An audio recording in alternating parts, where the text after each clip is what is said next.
Hello, everyone. You are listening to the latest Flyers Talk podcast presented by Great Railing. I am Jordan Hall, and as always, I am joined by the wonderful Taryn Hatcher and the dynamic Joe Fordyce, our Flyers pre- and post-game live producer. Joe and Taryn, the Flyers' number one goalie, has a new contract. Carter Hart, who was a restricted free agent, has his new deal, a 3-year deal, just shy of a $4 million average annual value.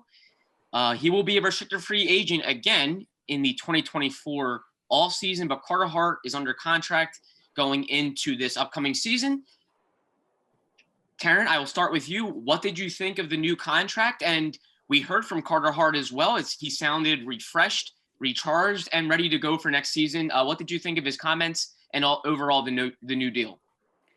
We'll get into Cam earlier, but I interviewed Cam Atkinson earlier today, and we were talking about it pretty briefly, off camera while we were just chatting. And Cam was kind of like, always good to know who your goaltender is going to be playing behind you. So I'm sure the guys are kind of happy that they have some idea of like, all right, here's some situation that we just know we don't really have to like deal with or hear about all season long, because sometimes some of those narratives that run all season long, I don't know if they necessarily get to a player within like the timeline of a game, but I'm sure they get tired of hearing them. So one thing that just everybody gets to get off of their plate, I feel like, and Chuck Fletcher included. And then as far as his comments go, I think I'm probably in line with a lot of people where it's like he said all the right things, improved on a lot of places of his game over the summer, spent a lot of time training, also outside golfing and playing tennis, and obviously staying really active. And he said that part of Canada where he's at near Edmonton is pretty open. So you hope he has lots of resources that he can use in order to be prepared for the season. So you love to hear him say all the right things. I think everyone kind of is like, cool, you checked all the boxes. Let's see how you play when you get out there and play. But yeah, I mean, when a player says to me, it's always good to know who's playing behind you. And it seems like that's probably a feeling a lot of guys across the team, I'm sure, would have. Then I'm on board for, especially you wonder how much longer, I hate to pose this thought this way, but you wonder if he had like a wildly successful year this year coming up, and then all of a sudden you're in a bit of a cap bind situation when you're talking about re-signing your goaltender as well. I'm sure Chuck was like, let me get this thing done. Let me see how much money I really have to work with for certain things moving forward as well. Locking in your young goaltender who should be a number one. I know we're saying he's a number one. Martin Jones said he wants to come in and compete for number one. Carter Hart, hopefully, if everything goes according to plan, should be number one. Is always good to just get it done, get it locked in. Yeah, it was nice to see, like you said, Taryn, to get it done and get it over with. Sometimes restricted free agents, their new deals don't come until maybe some days into training camp. We saw that with Travis Konecny not too long ago. He went 3 days, I think, into training camp without a new deal. And it was all anybody asked about for the first 3 days. It was every question, and you could tell every guy was like, I don't want to talk about Travis's contract anymore. Right. They were like, hey, when Travis gets here, we'll be excited to see him. But, Chuck Fletcher and Alain Vigneault didn't really mince words when they were talking about it. Yeah, it kind of became a small little drama. Thankfully, he signed, got it done with, and everyone could kind of move forward and shift gears. So it's good that Carter Hart has his deal. And yeah, Taryn, I love that you brought that up because I would have been fascinated to see what he would have gotten in terms of years and money if he had played really well last season. That would have been 3 straight years of impressive play from a kid before he turned 23 years old. Obviously had the down season, and I wonder if that changed the deal a little bit. Joe, what did you think of the deal? What do you think maybe he would have gotten in terms of years and money if he had played really well last year? Well, that's I don't even know if I would venture to guess at this point because of the cap situation. So yeah. I don't know, but I will say I think it's a good deal for Carter, a good deal for the Flyers. And what stood out to me is today in his press conference, I asked him very late in the press conference about the sentiment that this team needed a fresh start. And with him not having played a regular NHL season yet. Whether he was viewing it as a fresh start also, and I was kind of expecting him to deflect that a little bit, and he didn't. He flat out said, yes, it's a clean slate, and how much he's looking forward to it. And I felt like we were getting it was a new Carter Hart. It wasn't the guy last year that we saw sitting at that podium on a number of occasions with, losing the body language war, let's say. Because there were several times last season where we would see him and say, I've never seen him with body language like that. Mm-hmm. And sort of that, the shine came off his exterior, which until that point, he'd always been such an upbeat guy. If he had a bad game, he'd bounce back quickly. He never seemed like he let things get to him. And then last season happened, and it seemed like a lot of things got to him. And, he reflected on that today. And, as Taryn said, he said all the right things. And really none of this matters unless he goes out on the ice and plays differently than he played last season. But in terms of a step forward for the team, for Carter, and the way we heard him sound today and the way he's looking at this upcoming season, I think you have to be happy and you have to be encouraged. Indeed. When people ask me what is Carter Hart really like, from my interactions with him and being around him the number of years that I have, he really is like an innocent kid that just loves playing hockey. The team even, some of the older guys even poke fun at him because he truly has like a kid mindset. He's an innocent guy that just loves playing the game. And we really did not see him smile much last season. A lot of times he had looked like a kid that was beaten down, just wanted to be away from the spotlight, just get away from everything. Today, in his press conference on Monday, he was smiling. You could tell he was refreshed, recharged, and really, really eager to get into next season. Taryn, I personally have zero doubts about his future. I just don't. I think he has shown me so much in his first two seasons that it totally trumps what we had seen last year in what was just a really weird year, not only in hockey, but in the world that we live in. Taryn, do you have any doubts about his future, or is he the number one in your eyes going forward for the Flyers? I wouldn't say I have doubts. I will say $12 million will make you smile, which is nearly what Carter earned today. So I'm sure there's a many layered reason as to his happiness today. No, I don't have doubts about like his dedication to the game and all of that stuff. I do think it was a weird year for everyone. Again, I hate to like continue to go back to this Cam Atkinson thing today, but this is the first time I've talked to a player in person since March of 2020. And he was saying like, especially everything that happened in 2020 in terms of that year, the bubble, and then the preparation for 2021 and the way 2021 was executed, he was like, all of it was brutal. Like it was brutal. And I said, I'd mentioned something about like, I had heard that especially the guys, and Chuck had confirmed, the guys who are, single and young and don't have wives and kids and people like, like people in their house kind of adding to their life every single day outside of hockey, especially had a hard time. And Cam kind of said to me, and this was all off camera, so I'm not spoiling the interview, but I know he was comfortable with me talking about it.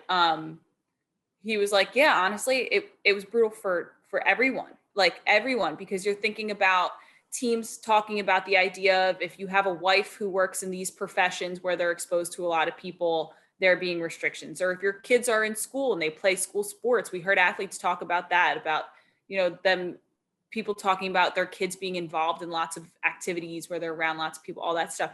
And then you do go back to Carter and what we've heard about Carter, what we know about Carter and how difficult it is at the same time, that near constant isolation where also everyone around you who was a massive supporter the year before is questioning your ability to do your job.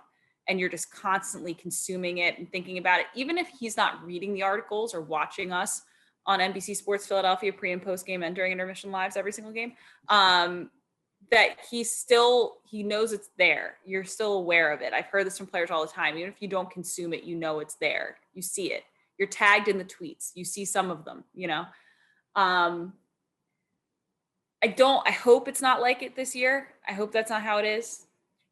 I mean, Lord only knows with everything that's going on, but I have faith that Carter of last year will not be Carter of this year.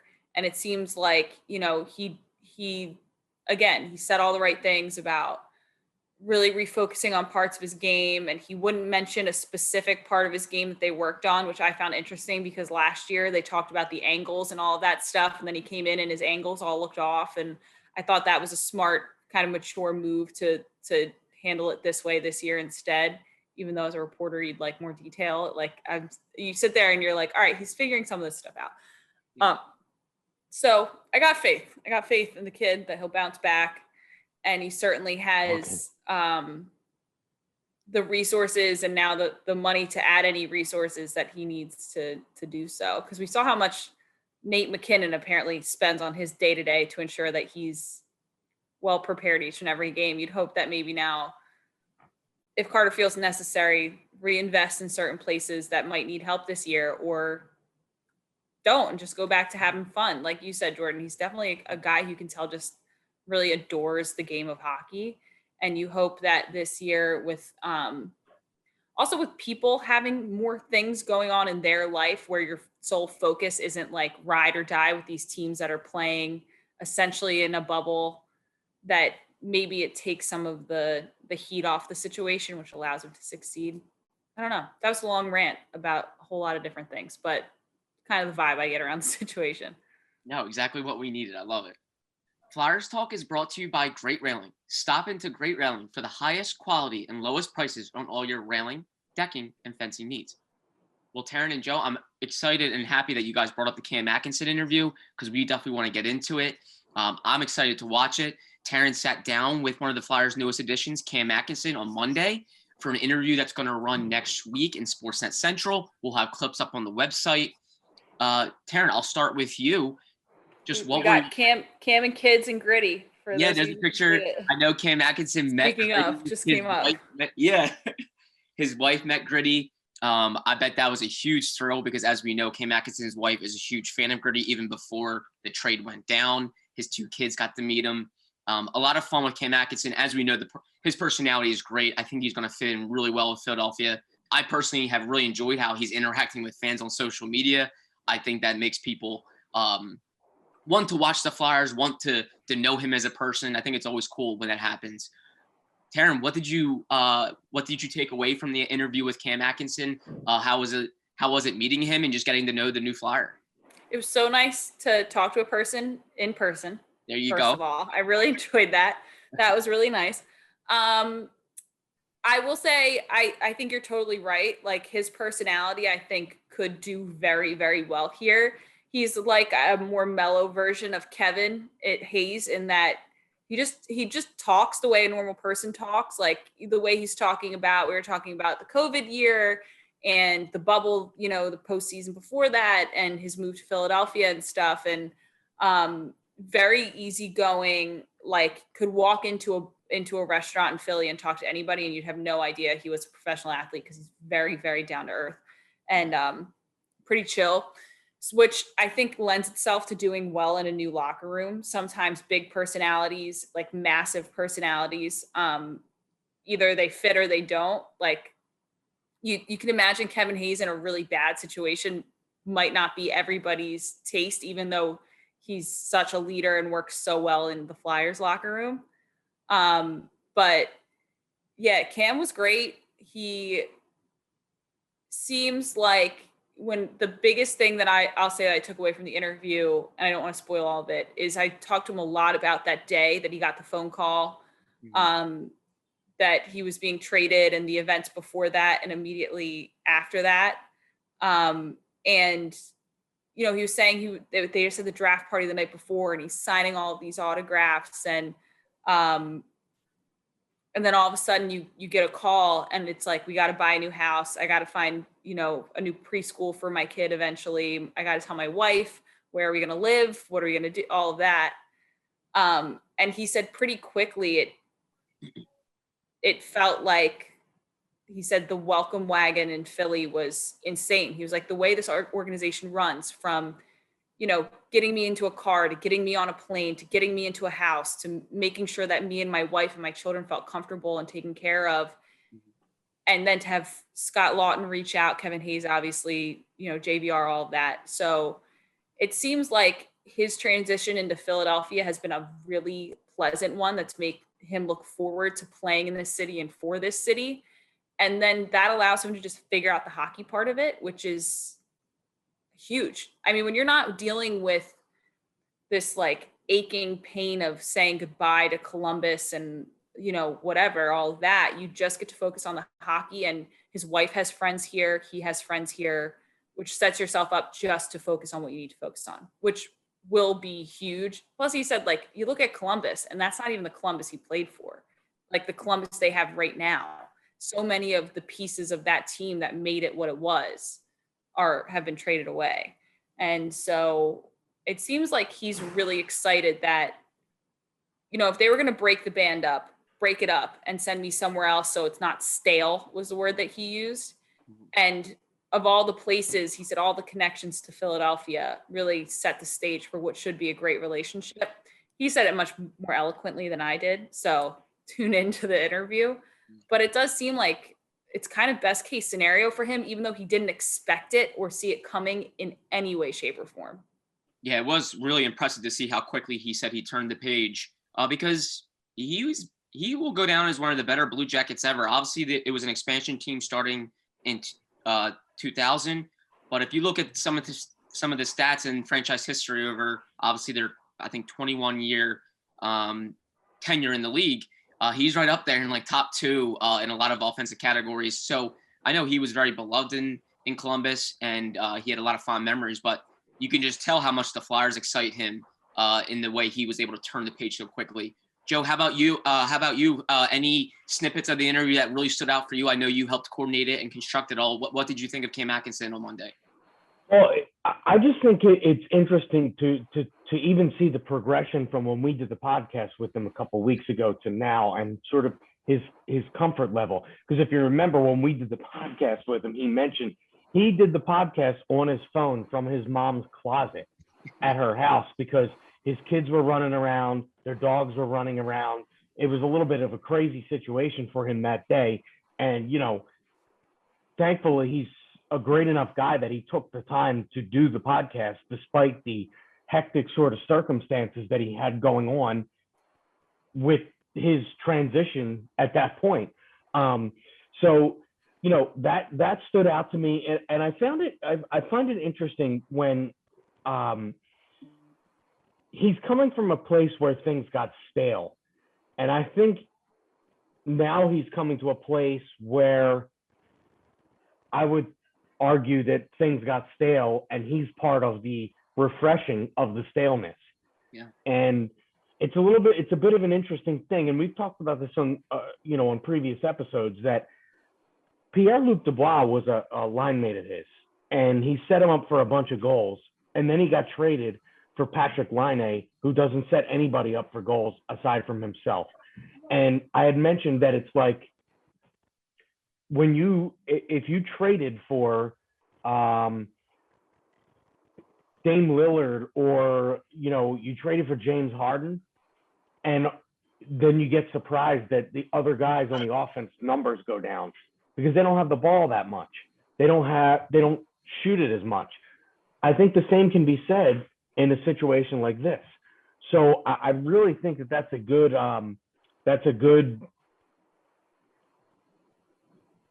situation for him to be coming into, to kind of give him a jump start in new surroundings.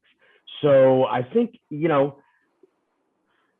the guy couldn't have a better attitude. And I really think too, and I brought this up when we had Scott on a few weeks ago when they first made the signing, that for the longest time, the Flyers were a destination for free agents, for guys to be traded to. Now, a lot of that was pushed by the late owner Ed Snyder. He was very much into going out and getting the biggest names. And part of the reason they were such a destination is that Ed Snyder was here. I think getting in guys like Cam Atkinson, who are very pro the organization. They're really high on the organization and the way they do things. And, almost in just their normal conversation, they're promoting the team. I think that could help get the Flyers back to being a destination for free agents.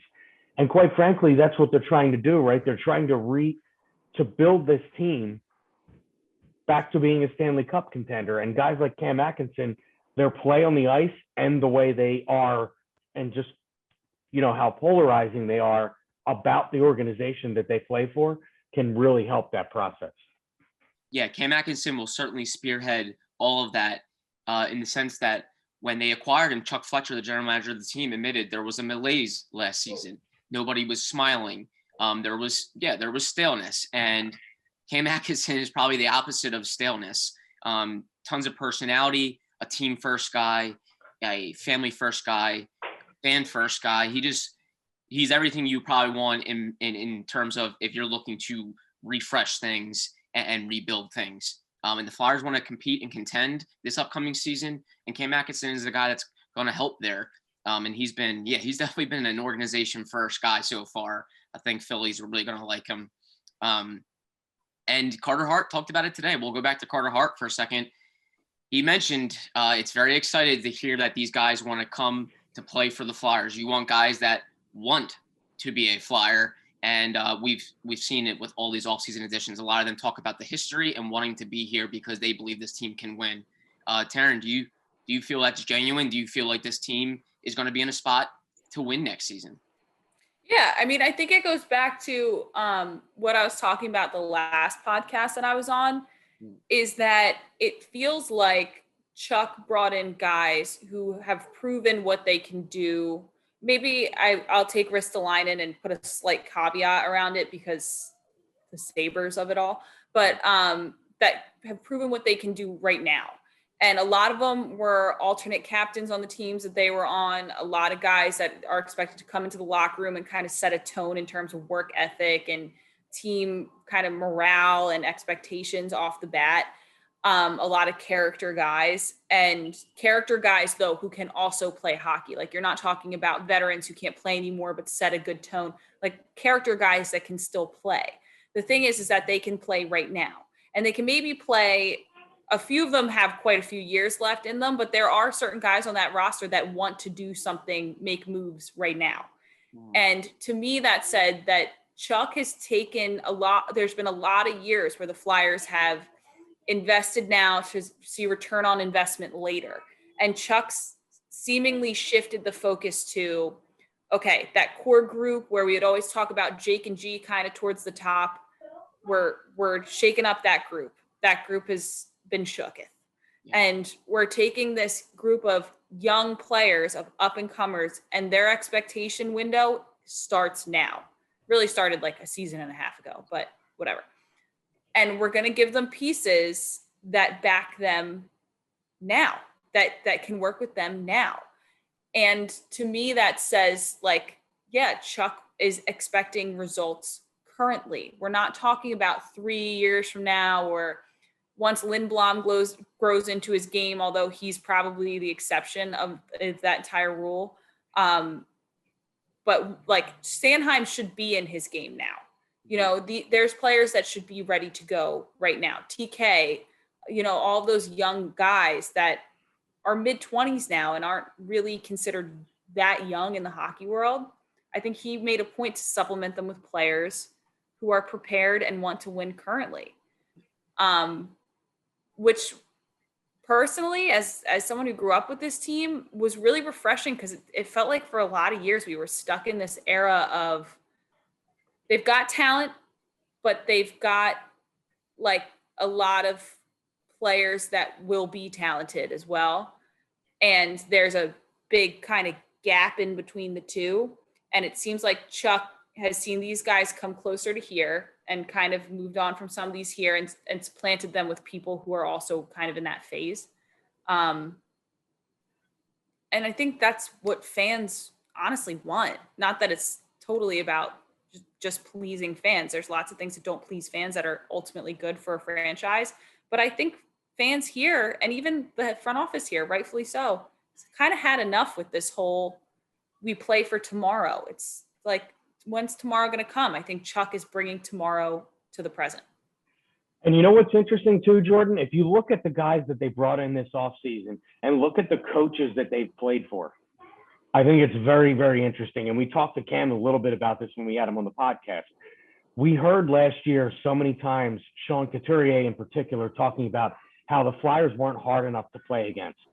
No matter who is on the rosters of the teams John Tortorella has ever coached, I don't think any of them I don't think anybody would say that they were easy to play against, regardless of the personnel on the team. They weren't easy to play against. So you bring in Cam, who played for Tortorella. You bring in Ryan Ellis, who played for Peter Laviolette. You bring in Keith Yandel, who played for Joel Quenneville. These are big-time coaches, veteran coaches. And I think you can put Alain Vigneault in the same company with those coaches that I just mentioned. And I think that's a big thing. Guys that coach players hard and players who are used to being coached hard. I think you need some of that on your team. And quite frankly, I don't know that there was enough of that on this current Flyers roster.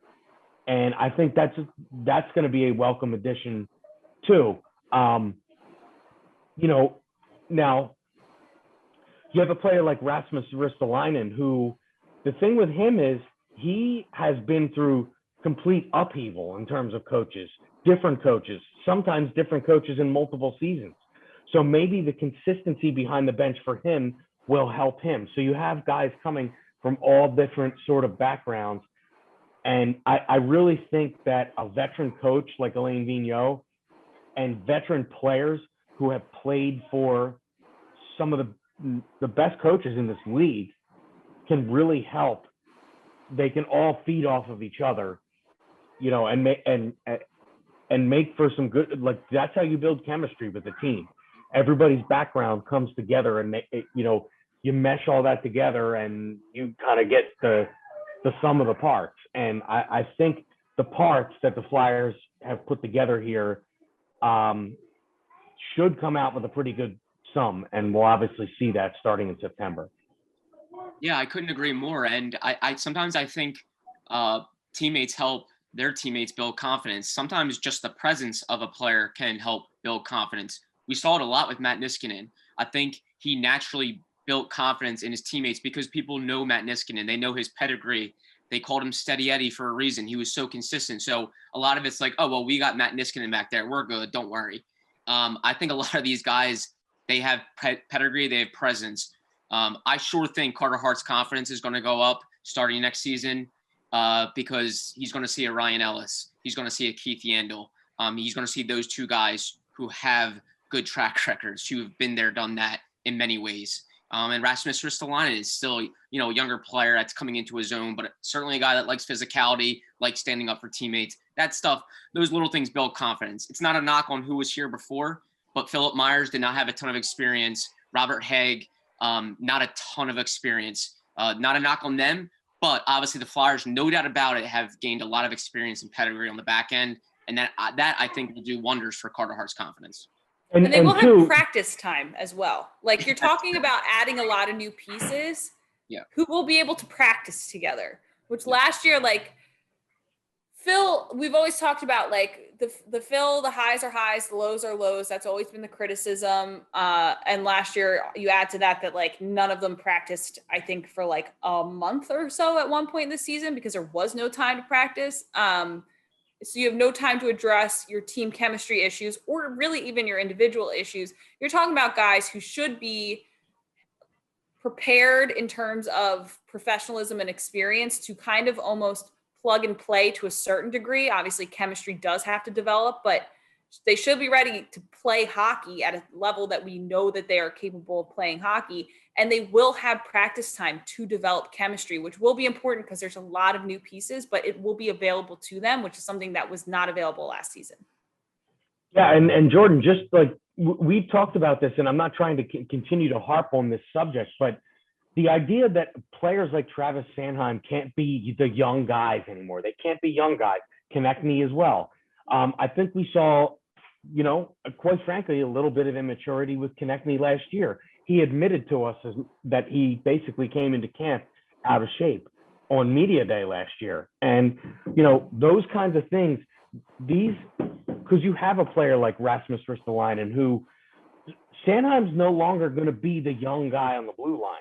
You have somebody that's going to be looking up to Sanheim.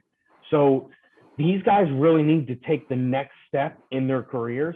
And I think the idea that they have these veterans that they brought in who maybe in addition to the coaching staff will hold players like Sanheim, Konechny, those guys will hold them accountable to make that next step. I think that will help too, because, the days of just leaning back, as Taryn said earlier, and playing for tomorrow or, seeing what tomorrow's all about,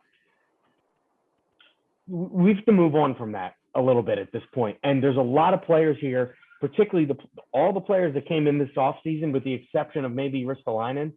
None of those players are part of 8 to 10 years down the line. They're part of right now. Yep. Yeah, new faces certainly fuel competition. We're going to see that. Carter Hart even has a new face alongside him and Martin Jones, and that's going to fuel competition. That can't be a bad thing for Carter Hart. This is an experienced guy who won a lot in San Jose. Obviously hasn't been the same guy over the last couple seasons, but an experienced guy that's going to push Carter Hart. So I think that's what the Flyers' overall objective was in this offseason, changing the look and also fueling energy and competition. We'll see what that does for these 2021-22 Flyers. But Taryn and Joe, this was super fun. I can't wait for the Cam Atkinson interview. Fans, keep an eye on that, an eye out for that, next week. And it'll be on NBCSportsPhiladelphia.com as well. Catch Taryn's interview with Cam Atkinson. And we'll continue to talk about this crazy and busy offseason of the Flyers as September training camp gets closer. But Taryn and Joe, thank you so much as always. Ben Berry, our podcast producer, a special thank you to him as well. And Flyers fans, as always, thank you for listening to the latest Flyers Talk podcast presented by Great Railing. Wherever you get your podcasts, please rate and listen, and we cannot wait to talk to you next time.